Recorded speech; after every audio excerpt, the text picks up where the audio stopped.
আমাদের পেশেন্টদেরকে যে টাকাটা মানুষ দান করে যাচ্ছে, ভিক্ষা দিয়ে যাচ্ছে, সেই ভিক্ষার টাকা দিয়ে এদের চিকিৎসা হইতেছে। আমাকে এখান থেকে বের হতে দেওয়া হয় না, তালাবদ্ধ করে রাখা হইতেছে রুম, যে আমি লিখিত দিয়েও আমি বের হতে পারি না।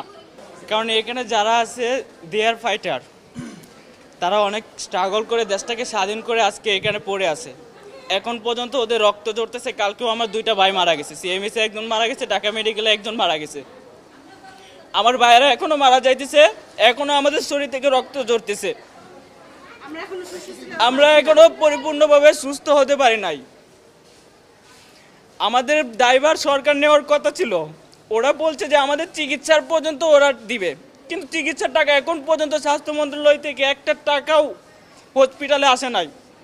আপনারা খোঁজ নিয়ে দেখেন স্বাস্থ্য মন্ত্রণালয়ে হসপিটালে 1 টাকা দিল কিনা। তারা নোটিশ ঠিকই দিছে।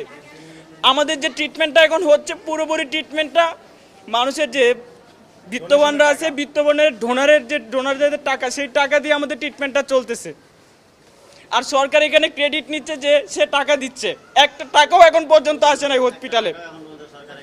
আমাদের পেশেন্টদেরকে যে টাকাটা মানুষ দান করে যাচ্ছে, ভিক্ষা দিয়ে যাচ্ছে, সেই ভিক্ষার টাকা দিয়ে এদের চিকিৎসা হইতেছে।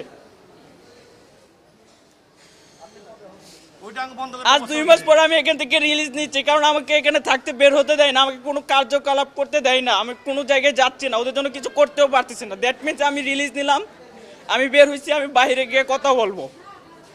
আমাকে এখান থেকে বের হতে দেওয়া হয় না, তালাবদ্ধ করে রাখা হইতেছে রুম, যে আমি লিখিত দিয়েও আমি বের হতে পারি না।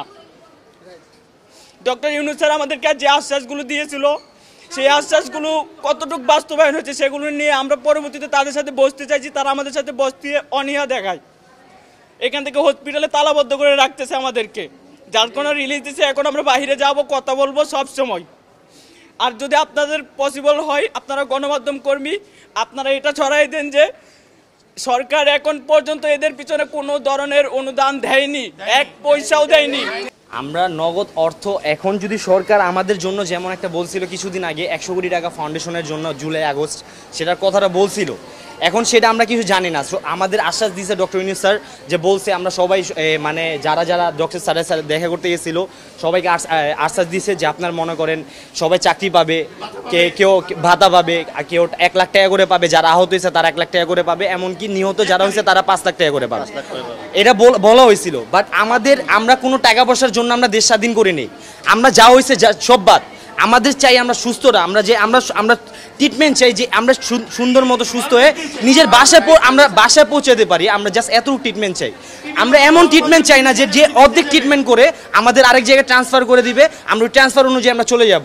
আমাদের যদি কোনো কিছু, আমরা বাসায় যাওয়ার পর আমরা চলে গেলাম, কোনো সমস্যা নেই, আমরা এখানে থাকতে আসি নেই। এটা আমার বাবার বাড়ি না যে আমরা থাকবো এখানে, আমরা এখানে থাকতে আসিনি। আমাদের ফুললি ট্রিটমেন্ট করে দেখ, আমরা সুন্দর মতো আমরা যা লাগে আমরা এখান থেকে চলে যাব, কোনো সমস্যা নেই। বাট আমাদের যদি ইনফেকশন হয়, আমাদের যদি বড় ধরনের একটা ক্ষতি হয়, দায়ভার কে নিবে?